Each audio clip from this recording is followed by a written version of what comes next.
Personnellement, je pense que moins on en fait, mieux on se porte. Autrement dit, c'est un très bon coach, c'est un peu comme un très bon peintre, il fait 3 traits sur une toile et tout le monde est là. C'est pas en mettant des couches de peinture successives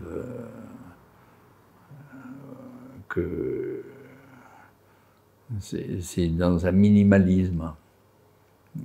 Alors bien entendu, pour y arriver, il faut des heures et des heures et des heures de pratique. Mais moins un coach en fait, plus il y a de la place pour le client. Alors, moins il en fait, mais de façon pertinente, bien entendu. Moins de questions, moins d'interventions, moins de place. Le silence ou le vide, enfin en mécanique quantique et en communication et en musique, est plus important que les notes. Les gens regardent les notes, mais il faut écouter tout ce qui se passe entre les notes. Il n'y a rien de plus frustrant suite à un concert que, à peine la dernière note posée, tout le monde se met à applaudir. Et il y a besoin de laisser sédimenter le silence, de vraiment savourer les espaces. Je trouve que le coaching, bon, bien mené, c'est un travail dans les silences. Tout dans le coaching devrait être une orchestration de silence bien placé. Autrement dit, c'est pas ce qu'on fait qui est important.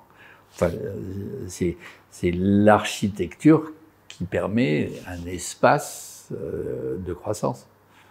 Alors en mécanique quantique, bien entendu, dans le vide sidéral, il y a beaucoup plus de masse et d'énergie que dans toutes les planètes et toutes les étoiles confondues. Donc c'est hors champ de la matière, c'est énergie pure, le silence.